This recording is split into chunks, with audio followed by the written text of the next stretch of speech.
सजन मुंहिंजा मूंखां दूर थिया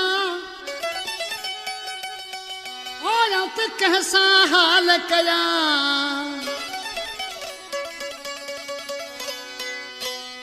हाणे विछड़ी मूंखां विया जो ॼा डोरा पा कंहिंखे अला।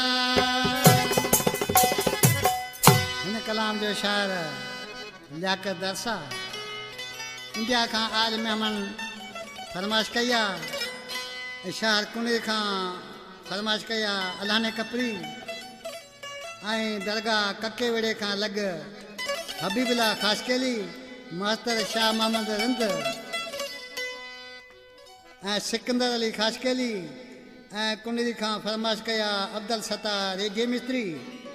ऐं अब्दुल सत्तार पंजाबी ऐं मुमताज़ कपरी रक्षिया जी ख़ासि फरमाइश आहे। ॾिसी छा पियो चवे सरण वरवाणी मूंखे छॾियो तो जीअरे मारे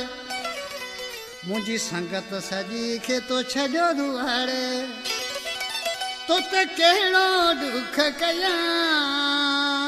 मिठा रही सरहद खां तो परिया सजण रही बाडर खां तो परिया मूंखे छॾियो तो जीअरे मारे संगत सॼी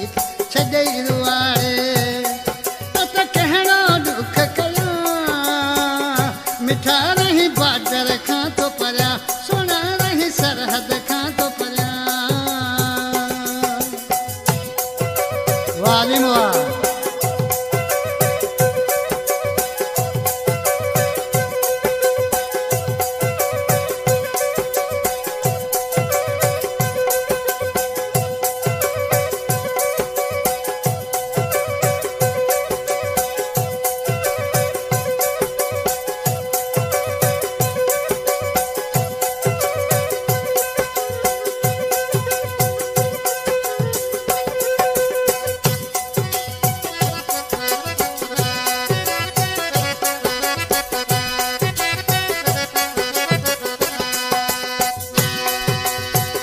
मिलियो तोखे कूड़ करण मां दोस्तनि खे तरवाड़ छॾण मां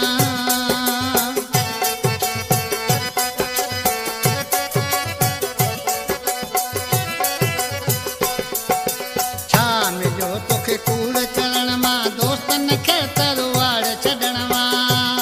तो त कहिड़ी मयार कया मिठा रही सरहद खां तो परिया मिठा रही बाडर खां तो परिया छॾियो तो जीअरे मारे संगत सॼी खे छॾी रुआड़े तो त कहिड़ो दुख कया मिठा रही बाडर खां तो परिया सुहिणा रही सरहद खां तो परिया।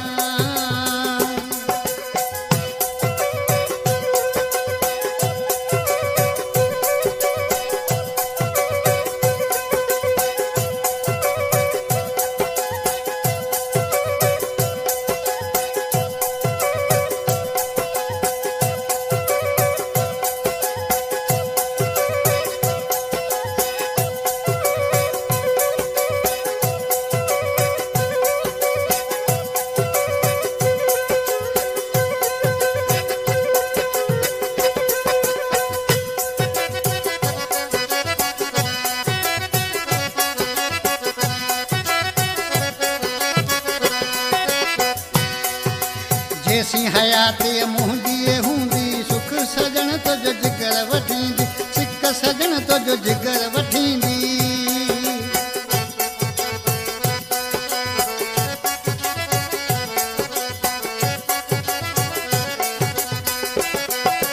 जेसी हयाती मुंहिंजी हूंदी सिक सजण जी जिगर वठींदी सिक सजण जी जिगर वठींदी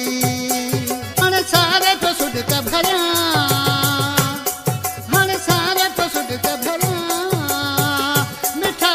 बाडर खां तो परिया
जो